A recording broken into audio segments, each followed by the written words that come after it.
చేయబడినటువంటి ఈ శిలువ యాగములో శిలువ ధ్యానంలో ప్రవేశించి ప్రతిరోజు యేసు ప్రభుల వారి ఘనమైన నామాన్ని జ్ఞాపకం చేసుకుంటూ ఉన్నాం. ఎందుకంటే శిలువ ధ్యాన కూడిక మా కొరకు యేసు ప్రభుల వారు శిలువ వేయబడ్డారు.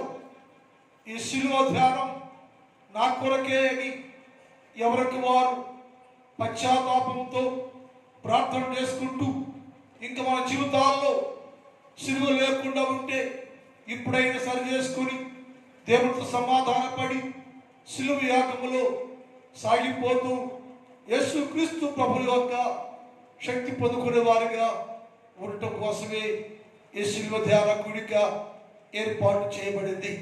ఈ శిలువ ధ్యాన మనము ఈ వారం ఒక అంశాన్ని ధ్యానం చేస్తున్నాం.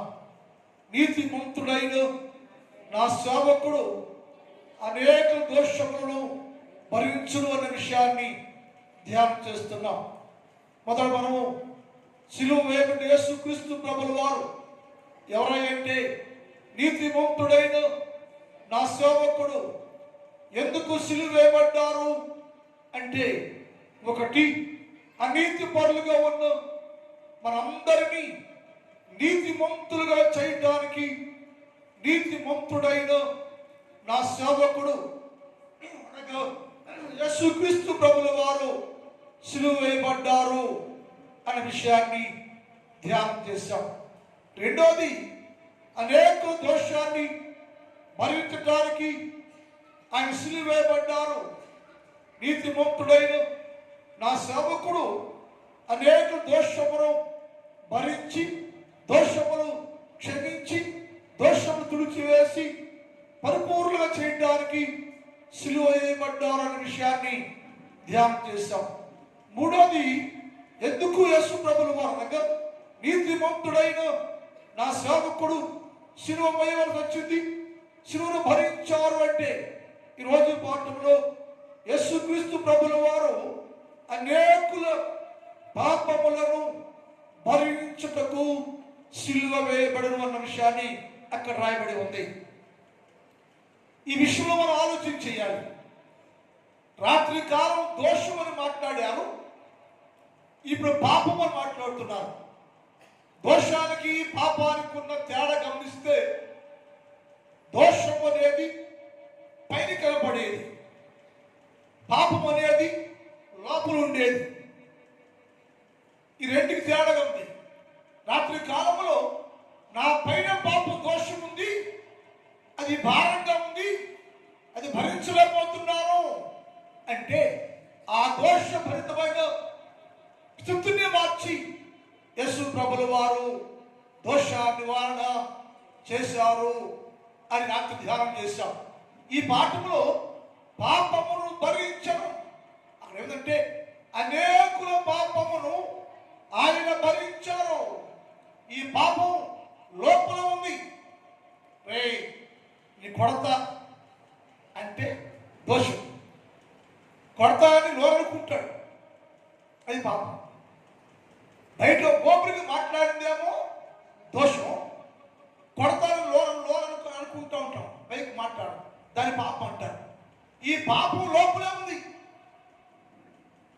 అది యేసయ్య అన్నారు, అందరూ పాపం చేసి దేవుని రక్షించు మహిమను పొందలేకపోతున్నారు. అందరూ లోకంతో పాపం అయిపోయింది, పాపులుగా ఉండిపోయారు. పాపము ప్రజల మీద ప్రభుత్వం చేస్తూ ఉంది. పాపము ప్రజల లోపల నివాసం ఉంటూ ఉంది. ఈ పాపం మనిషిని దేవుణ్ణి దూరం చేస్తూ ఉంది. పాపం కలిగిన మనుషుడు పరిపూర్ణంగా దేవుని సమీపించలేడు. పాపం కలిగిన మనుషుడు యేసుక్రీస్తు ప్రభుని హృదయాంతరంగంలోకి చేర్చుకోలేడు. వారి పాపం యేసు ప్రభువుకి దూరం చేస్తూ ఉందని లేఖనాల్లో రాయబడి ఉంది. లోపల ఉన్న పాపాన్ని చూసి తండ్రి దేవుడు ఆలోచన చేస్తున్నాడు, అయ్యో ప్రజలందరూ నా మహిమను పొందలేకపోతున్నారే, అందరూ పాపం చేసి దేవుడు అనుగ్రహించు మహిమను పొందలేక మహిమను పోగొట్టుకుని పాప సంబంధులుగా జీవిస్తున్నారే, ఇలాంటి పరిస్థితుల్లో ఈ లోకాన్ని ఏం చేయాలయ్యా? వాళ్ళ లోపల ఉన్న పాపం, లోపలే ఉంటున్న పాపం, విడవలేని పాపం, అది లోపలే ఉంది. ఆ పాపాన్ని శాశ్వతంగా శుద్ధీకరించాలని యేసు ప్రభుల వారు ఆలోచన చేస్తూ ఉన్నారు. ఇక్కడ గమనించాలి మనం, పాపం ఉందని గ్రహించారు కొందరు భక్తులు. నాకు ధ్యానం చేసే కొన్ని విషయాలు ఈ రోజు కూడా అదే పాఠంలో నెహెమ్యా గ్రంథం 3వ అధ్యాయం 6-7 వచనాల్లో మాట ఉంది. చూద్దాం. చెవియొగ్గి నీ నేత్రాలు తెరిచి నీ సన్నిధిని దివారాత్రములు నీ గమనించు. ఇక్కడ నెహెమ్యా ప్రార్థన చేస్తున్నాడు. ఎలాంటి ప్రార్థన? పశ్చాత్తాపంతో కూడిన ప్రార్థన. శిల్వ ధ్యానం అంటేనే పశ్చాత్తాపం. శిల్వ ధ్యానం అంటేనే ఎవరికి వారు వ్యక్తిగతంగా నేను పాపిని, ఈ శిలువ నా కొరకే, లోక పాపం చేస్తున్నా, పైన దోషం కలిగి ఉన్నాను నేను అని ఈ శిలువ ధ్యానం వచ్చేసరికి ఎవరికి వారు వ్యక్తిగతంగా పాపాన్ని పరీక్షలు చేసుకోవాలి. ఇక్కడ నెహెమ్యా దేవుని సన్నిధికి వచ్చాడు, సన్నిధిలో మోకరించాడు, ప్రార్థన చేస్తున్నాడు.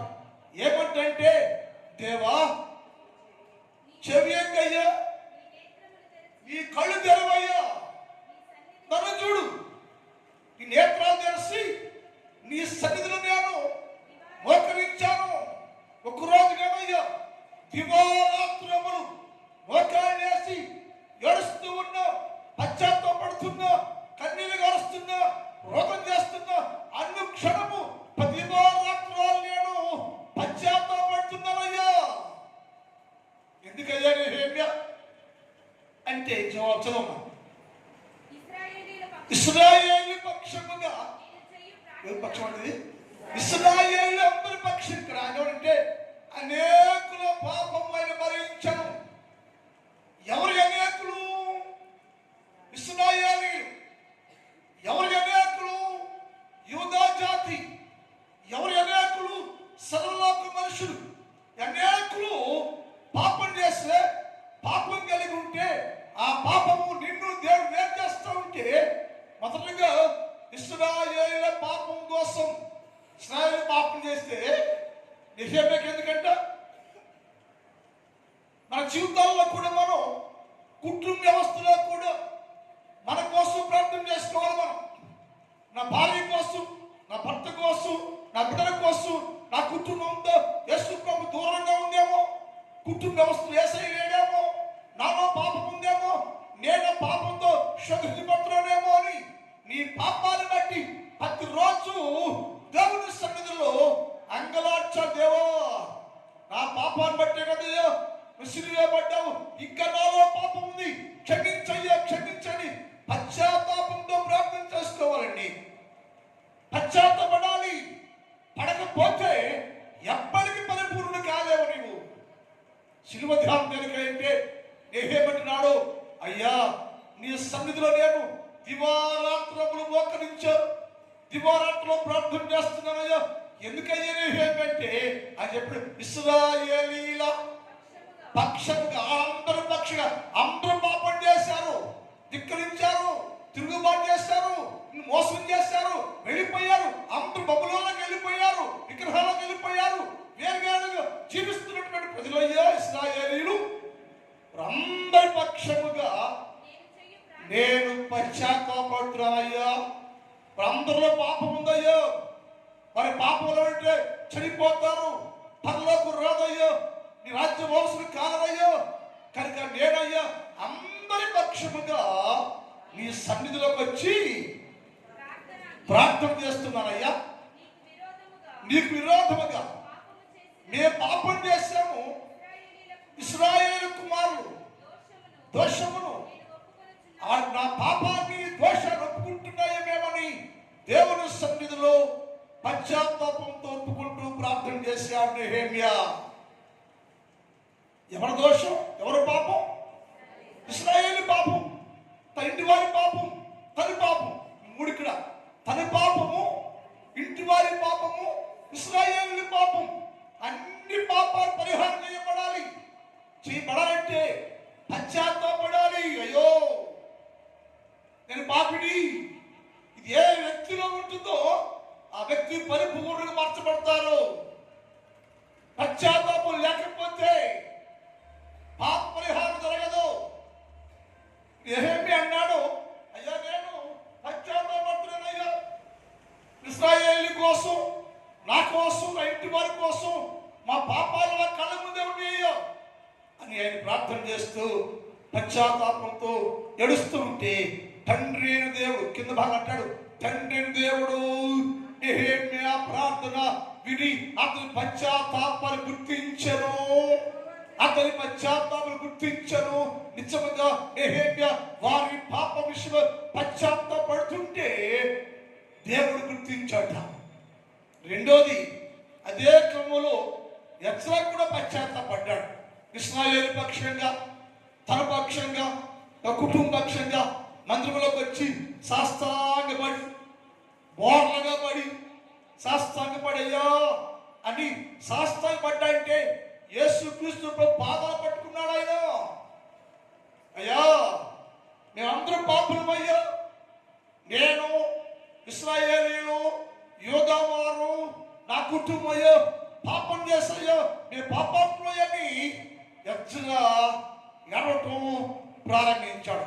ఎజ్రా గ్రంథం 10వ అధ్యాయం 1 చదువుదాం. ఎజ్రా ఏడ్చుచు దేవుని మందిరం ఎదుట సాష్టాంగపడి ఏడ్చండి. ఆయన ఏడ్చండి అంటే ఇట్లా ఏడ్చండి యాక్షన్ చేయలే, ఏడ్చేస్తున్నాడు. అయ్యో పాపాత్ముని,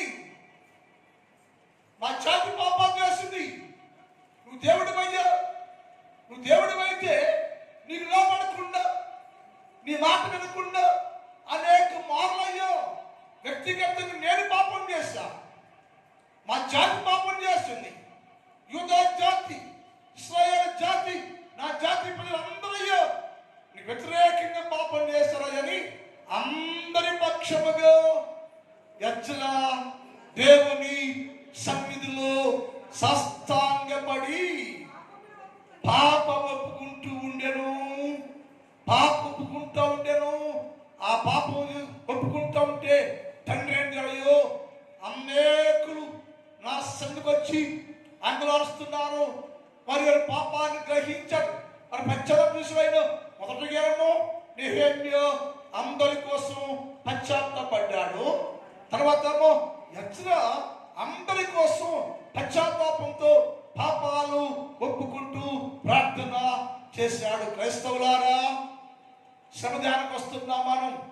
ఎప్పుడైనా గుళ్ళో మోకాళ్ళు వేసి నేను పాపినయ్యో, నా కుటుంబంలో పాప నివాసం ఉందయ్యో, మేము పాపం చేస్తున్నామయ్యో, మా పాపాల కొరకు సిలువ పడ్డావయ్యో అని పశ్చాత్తాపంతో ప్రార్థన చేసావా? ఏడ్చావా? కన్నీరు గార్చావా? నీ కోసం, నీ భర్త కోసం, నీ భార్య కోసం, నీ పిల్లల కోసం, నీ సంఘం కోసం పశ్చాత్తాపంతో ప్రార్థన చేసావా? వచ్చావా? కూర్చున్నావా? వెళ్ళిపోయావా? అందుకని మన జీవితాల్లో పరిపూర్ణత లేదు. వ్యక్తిగతంగా ఎవరికి వారు పశ్చాత్తాపడాలి. యెహెమ్యా పడ్డాడో, ఎజ్రా పడ్డాడో, వారందరి నిమిత్తంగా పశ్చాత్తాపంతో ప్రార్థన చేస్తున్నాడు. ఇద్దరు ప్రార్థనలు తండ్రి దేవుడు చెవి యజ్ఞను ఆలకించను. అయ్యో నా ప్రజలు అనేకులు చేసిన పాపాల నిమిత్తము ప్రవర్త పశ్చాత్తాపంతో ప్రార్థన చేస్తున్నాడని ఆయన వారి తట్టు తేరి చూచెను. మరొకరు వచ్చారు నేను తర్వాత, ఆయన పేరు దానియేలు. దానియేలు వచ్చాడు, ఆయన ప్రార్థన చేయడం ప్రారంభించాడు. దానియేలు గ్రంథం 9వ అధ్యాయం 20 నుంచి చదువుదాం. దానియేలు గ్రంథం, నేను ఇక పలుకుచు ప్రార్థన చేయొచ్చు పవిత్ర పర్వతము కోసం యెహోవా ఎదుట నా పాపం. గమనించాలి, దానియేలు కూడా మందిరంలోకి వచ్చాడు, పర్వతాలకు వచ్చాడు, పశ్చాత్తాపడుతున్నాడు, ఏడుస్తున్నాడు. అయ్యో నా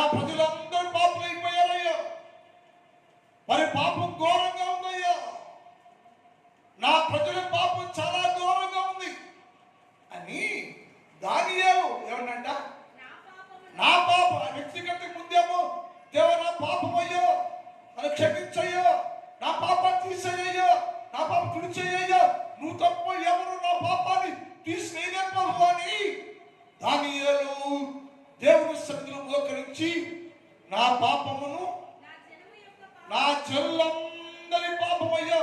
నెప్పుడే పాపం చేయా.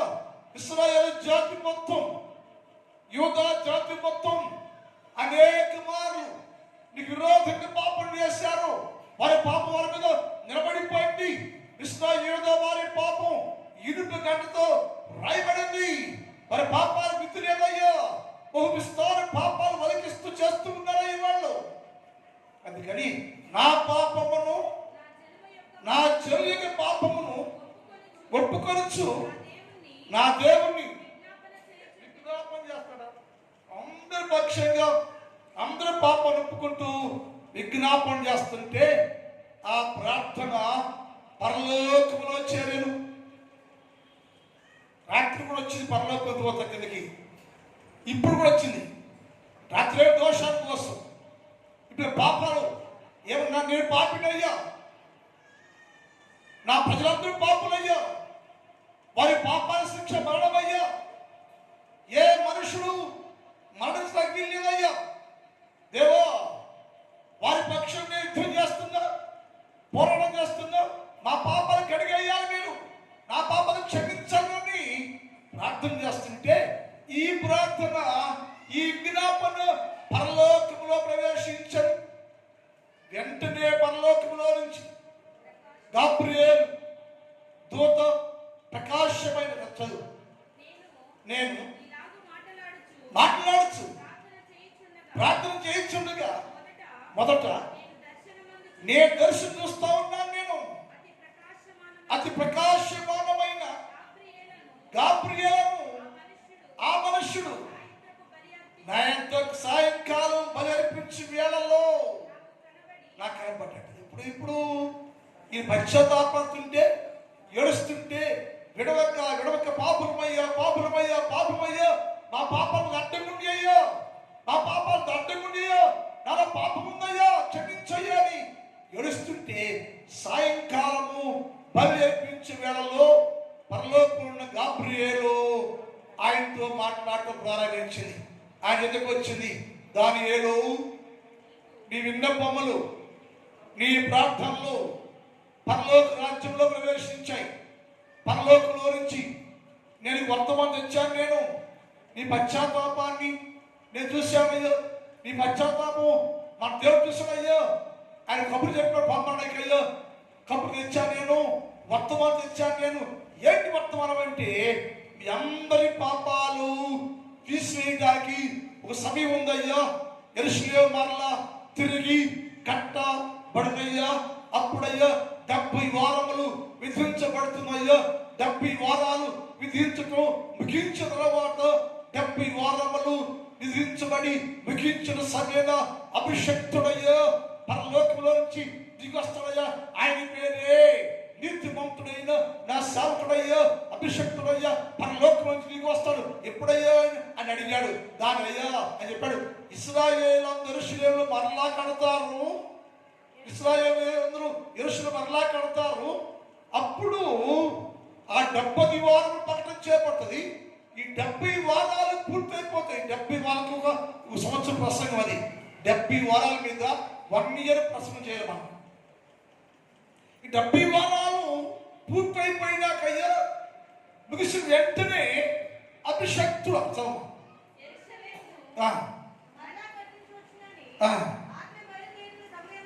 ఆజ్ఞ బయలుదేరే సమయం మొదలుకొని అభిషక్తులకు అధిపతి వచ్చు వరకు అందరూ గ్రహించరు. 62 వారాలు ఎన్ని ముగిసిపోయిన తర్వాత ఇక్కడికి వచ్చేసరికి అది పూర్తయిపోయే లోపల మీ అందరి పాపాలను పరిహారం చేయడానికి అభిషక్తుడు వచ్చాడు. ఎవరి అభిషక్తుడు? ఎవరి అభిషక్తుడు అయ్యా? నీతిమంతుడైన నా సేవకుడు. యోహాను సువార్త 1వ అధ్యాయం 41-42.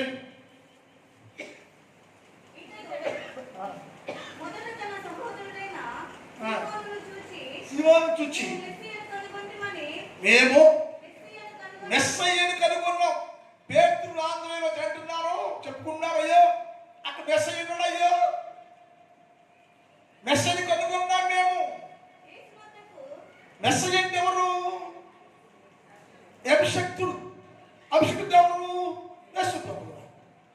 అదేమంటే 70 వారాలు కూర్చున్నాక 62వ తత్వాలు అయిపోయినాక అభిషక్తుడు వస్తాడయ్యా. అభిషక్తుడు మీ అందరి పాపాలను పరిహారం చేస్తాడయ్యా అని చెప్తే వచ్చేసాడు ఆయన. ఆయన పాప పరిహారం చేయడానికి, అనేకులు పాపాలు భరించడానికి అభిషక్తుడు అనివే నా సేవకుడబడే యేసుక్రీస్తు ప్రభుల వారు భూలోకానికి నరుడుగా శరీరధారిగా పంపబడెను అంటారు. మీ యొక్క మెస్సని కనుగొన్నాం మేము, అభిషక్తులు కనుగొన్నాం మేము, అభిషక్తుడు యేసును కనుగొన్నాం మేము. ఆయన వచ్చాడయ్యో.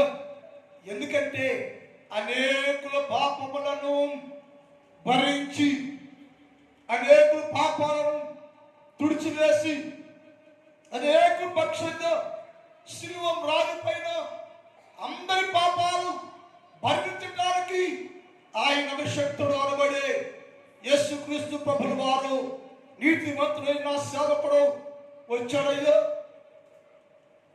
దిగొచ్చాడు. ఎందుకు వచ్చాడు ఆయన అంటే ఆయన చెప్పాడు, అందరూ ప్రార్థన చేస్తారయ్యో, పశ్చాత్తాపం ప్రార్థన చేయ, మేము పాపులమయ్యో, మేము పాపులమయ్యో, మా పాప భారంగా ఉందో అంటే అందరి పాపాలు భరించి, అందరి పాపాలు సహించి, అందరి పక్షంగా ఒక్కడైన మెస్సయ్య, ఒక్కడైన యేసయ్య, ఒక్కడైన అభిషక్తుడు యేసుక్రీస్తు ప్రభుల వారు, ఒక్కడైన నీతిమంతుడు సేవకుడు అనేకుల పాపములు తీసివేటకు ఆయన పాపము లేని వాటిగా ప్రత్యక్షమాయను. వ్యవహార పత్రిక 3 చదువుదాం. పాపములు తీసివేయడానికి ఆయన ప్రత్యక్షమాయను. అనేకులు పాపాలు భరించి, అనేక పాపాలు తీసివేయడానికి, శిలువ మ్రాగుపై అందరి పాపాలు భరించడానికి యేసుక్రీస్తు ప్రభు అభిషక్తుడు ప్రత్యక్షమాయను, దిగి వచ్చాను. వచ్చి ఏం చేసామయ్యా ఆయన అంటే మన అందరి పాపములను ఆయన శిలువ మీద మోసెను. 1వ పేతురు పత్రిక 2వ అధ్యాయం 24వ వచనం చదువుతాం. మనము పాపం విషయమై చనిపోయి నీతి విషయమై జీవించట్లుగా ఆయన తానే తన ఎవరైనా నీతిమంతుడైన సేవకుడు, అభిషక్తుడైన సేవకుడు, మెస్సయ్య సేవకుడు, యేసుక్రీస్తు సేవకుడు అందరి పాపలు భరించడానికి దిగొచ్చాడు. అనేక పాపములను కలవరి శిలువ పైన బయటకి దిగి వచ్చాడు. అన్నాడు ఆయన ఎందుకు వచ్చాడు అంటే ఆయన తానే తన శరీరం ముందు అందరి పాపములను రాణి మీద మోసుకొనెను. అందరి పాపాలను రాణి మీద శిలువ మీద మోసుకొని మనందరి పాపాలకు పరిహారం చేయడానికి నీతిమంతుడైన నా సేవకుడు అనబడి యేసుక్రీస్తు ప్రభుల వారు అందరి కోసం దిగి వచ్చాడు. ఆయన అందరి పాపం భరించాడు. అక్కడ ఏమిటంటే నా నీతిమంతుడైన సేవకుడు అనేకుల పాపములను భరించడు. అనేకుల పాపాలు శిలువలో రాని పైన భరించి బలైపోయి మన అందరి పక్షంగా శిలువ మాల్లో ప్రాణం పెట్టేస్తే అందరి పాపములు పరిహారం చేయబడను. అందుకని ఏం చేశాడు? ఈ శిలువ ధర్మంలో గ్రహించాలంటే నా పాపం అంతా యేసు మోసాడు, నా పాపం యేసు పాపం భరించాడు, నా పాపం తీసివేయబడింది. అది వచ్చాడు ఆయన, వచ్చి భరించి నా పాపం అంతా తీసివేసి నన్ను పరిపూర్ణుడిగా చేసిన ప్రార్థన. టైం అయిపోయింది. మిగిలిన భాగాన్ని రేపటి కాలం ధ్యానం చేద్దాం. మా తండ్రి, నీ పాదములకు స్తోత్రాలు. పరిశుద్ధుడమైన దేవ, ఈ రాత్రి మీరు మాతో మాట్లాడారు. పాపంలో ఉన్న ప్రతి మనుషులను విడిపించి, పాపం తీసివేసి, పాపం పొందగా తెంచివేసి మమ్మల్ని అందరినీ పరిశుద్ధులు చేయడానికి మీరు నీతి మంతరబడే సేవకుడు అనబడే మెస్సయ్య అనబడే అభిషక్తుడు అనబడే యేసు అందరి పాపాల శిలువ మీద మోసుకొని వెళ్ళి చనిపోయేవయ్యా. అది గ్రహించే భాగ్యం దయచేయండి. నా పాపాలు గ్రహించబడను, మా పాపాలు తీసివేయబడను. నా యేసు ప్రభుల వారు నా పాపమంతటిని శిలువ మ్రానుపైన భరించాడు అని మీ గ్రహించే భాగ్యము దయచేయండి. ఈ రాత్రి కాలంలో ఈ స్థానంలో ఉన్న ప్రతి బిడ్డను దర్శించండి. ఈ శిలువ యాగంలో అందరూ పశ్చాత్తాప్తులై వారి పాపాలు ఒప్పుకుంటూ జీవించే భాగ్యం దయచేయండి. చిన్నవారు, పెద్దవారు, స్త్రీలు, పురుషులు, యవనస్తులు, వృద్ధులు అనేక మంది స్థలంలో ఉన్నారయ్యా. ప్రతి ఒక్కరిని దీవించండి, ఆశీర్వదించండి. ఈ శిలువ ధ్యానం ద్వారా ప్రతి కుటుంబానికి దీవెన, మేలు, ఆశీర్వాదము, క్షమాపణ కలుగు చేయమని ప్రార్థన చేస్తున్నాను. నా సంఘాన్ని దర్శించండి, దీవించండి, ఆశీర్వదించండి, బలపరచండి. వ్యవసాయం చేస్తున్న రైతులు దర్శించండి, పొలాలను, పంటలను దీవించండి, కష్టపడి పనిచేసే బిడ్డలు దీవించండి, అన్ని సమృద్ధికి దయచేయమని ప్రార్థన చేస్తున్నా. ఎంతో కష్టపడి పరీక్షలు రాస్తున్న బిడ్డ ప్రభువా, ప్రతిరోజు బిడ్డలు ఎంతో కష్టపడి పరీక్షలు రాస్తుండగా ప్రతి విద్యార్థి వారి వారి పరీక్షల్లో ఫస్ట్ ర్యాంక్లో పాస్ అవ్వాలి. తండ్రి సహాయం చేయండి, మేలు చేయండి, జ్ఞానమునివ్వండి, తెలుగునివ్వండి, జ్ఞాపకశక్తి నుండి పరీక్షలో తోడుగా ఉండండి, ఘన విజయములు చేయండి, దీవించమని యేసు వారి పరిశుద్ధ నామములో ప్రార్థిస్తున్నాం తండ్రి. తెచ్చుకోమంటామండి. ఎందుకో ఇంతగా నీవు ప్రేమించితివో దేవా,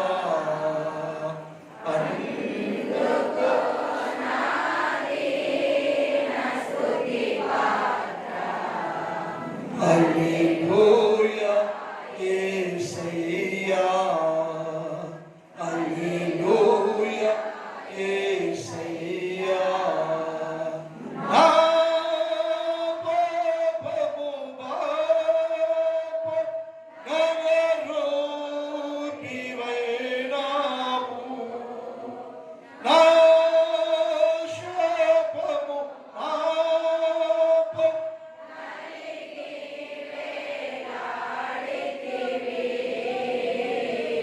నాకు చాలిన దేవుడవు,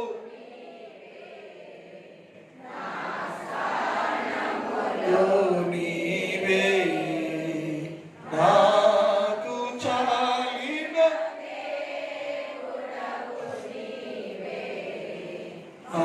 స్థానములో నీవే. హల్లెలూయా యేసయ్యా, హల్లెలూయా. తండ్రి దేవుని ప్రేమ, కుమారుడు యేసుక్రీస్తు వారి కృప, పరిశుద్ధాత్మ దేవుని కనిని సహవాసం ఇప్పుడు, ఎప్పుడు, ఎల్లప్పుడు, సదాకాలము మనందరికీ తోడేయుండునుగాక. ఆమేన్. హల్లెలూయా, హల్లెలూయా. ఎందుకు వదనాలండి, క్షేమంగా వెళ్ళండి.